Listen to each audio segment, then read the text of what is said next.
வணக்கம், வந்தனம், ஸ்வாகதம், நமஸ்தே, நமஸ்கார். இன்னைக்கு நம்ம என்ன பார்க்க போறோம்னு பாக்குறீங்களா? உங்களுக்கான ஸ்பெஷல் டிஷ் தாங்க. இதை வந்து பாருங்க. இது உங்களுக்கு ரொம்ப பிடிக்கும். அவல் கொழுக்கட்டை. அவல் கொழுக்கட்டைன்னு பாக்குறீங்களா? ஆமாங்க, இது உங்களுக்காக புதுசா இருக்கும். டேஸ்ட் பண்ணி பாருங்க. முதல்ல நான் ஒரு கப்பு, இன்னைக்கு இதுக்கு தேவையான பொருட்கள் பார்த்துக்கலாம். ஒரு கப்பு அவல் எடுத்துக்கோங்க. அதை நான் வந்து ஏற்கனவே எடுத்து ஒரு மணி நேரம் வச்சு ஊற வச்சுக்கோங்க. ஊறிடுச்சுன்னா நல்லா வந்து இந்த மாதிரி ஊறிடும். நான் வந்து கப்பு அவலை வந்து இப்படி பண்ணாலே வந்து பாருங்க சாஃப்டா ஆயிடுச்சு பாருங்க. இது வந்து அவலை இதை எடுத்து இப்படி உருட்டினாலே அழகா உருளும்.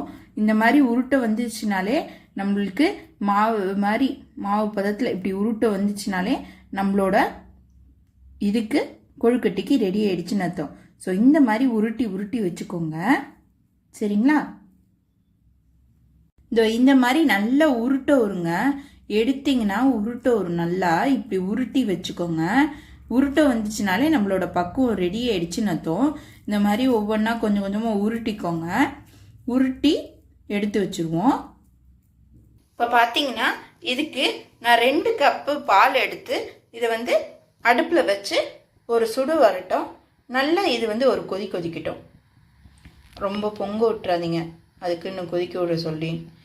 ஒரு கொதி வந்து பொங்குற அளவுக்கு வந்தோன்னே நம்ம எடுத்து வச்சுருக்கேன். இன்னைக்கு நான் இப்போ பாருங்க, இது நல்லா உருட்டி இந்த மாதிரி உருட்டி வச்சுருக்கேன்.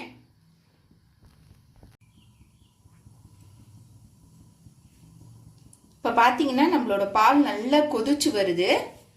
கொதிச்சு அப்படியே பொங்கி வருது பார்த்தீங்களா? இந்த டைமில் நம்ம எடுத்து வச்சிருக்க உருண்டையை கொஞ்சம் கொஞ்சமாக அப்படியே உள்ளே போட்டுருணுங்க. கொதிக்கிறதுல கொஞ்சம் கொஞ்சமாக போட்டுருங்க.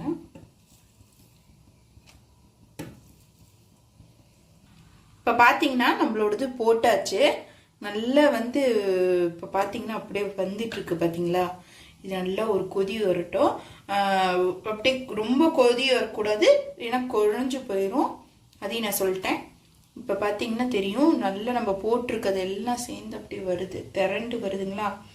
இப்போ நம்ம எடுத்து வச்சிருக்க 2 கிராம்பு, 2 ஏலக்காய், நான் இன்னைக்கு போடுறது தான். ஸோ இது போட்டுக்கிறேன். இது போட்டு இதோட கொதிக்கட்டும். இப்போ பார்த்தீங்கன்னா நல்ல திரண்டு அப்படியே வருது பாருங்க. இந்த இதை வந்து அப்படியே லைட்டாக ரொம்ப உடச்சி விட்றாதீங்க, உடைக்காம அப்படியே இருக்கட்டும். இப்போ நம்ம இதில் எடுத்து வச்சிருக்க, நான் இதுக்கு வந்து எனக்கு சுகர் கம்மியாக இருக்கட்டும், நான் வந்து இன்னைக்கு யூஸ் பண்ணியிருக்கிறது பார்த்தீங்கன்னா நான் வெல்லத்தை தான் யூஸ் பண்ணியிருக்கேன். நீங்கள் வேணா சர்க்கரை யூஸ் பண்ணிக்கோங்க. ஆனால் சர்க்கரைக்கு பதிலாக வெல்லம் யூஸ் பண்ணுறது ரொம்ப நல்லது. ஏன்னா அதை காட்டிலையும் இதில் வந்து அது வந்து ப்ராசஸ் பண்ணது, இது ப்ராசஸ் பண்ணாதது. இந்த மாதிரி யூஸ் பண்ணி சாப்பிடுங்க. டயபிட்டிஸ் பேஷண்ட்ஸ்லாம் சர்க்கரைக்கு பதிலாக வெல்லத்தை வேணால் யூஸ் பண்ணிக்கோங்க. நான் எப்பவும் வெல்லம் தான் யூஸ் பண்ணுவேன். ஸோ வெல்லத்தை நான் இன்னைக்கு இதை எடுத்துக்கிறேன், இதில் வந்து போட்டுக்கிறேன். இதுக்கு வந்து ஒரு அரை அச்சுலேருந்து 1 அச்சு நீங்கள் போட்டுக்கோங்க, உங்கள் ஸ்வீட்னஸ்க்கு ஏற்ற மாதிரி. வந்தோன்னே நான் இப்போ அணைச்சிட்டேன். இந்த மாதிரி அணைச்சிருங்க. அணைச்சிட்டு நம்ம எடுத்து வச்சிருக்க நட்ஸ் எல்லாம் இதில் போட்டு நீங்கள் வேணா சேவ் பண்ணிக்கோங்க. நட்ஸ் போட்டு இந்த முந்திரி, திராட்சை, ஏலக்காய்லாம் போட்டு நீங்கள் வேணா சேவ் பண்ணிக்கோங்க, சரிங்களா?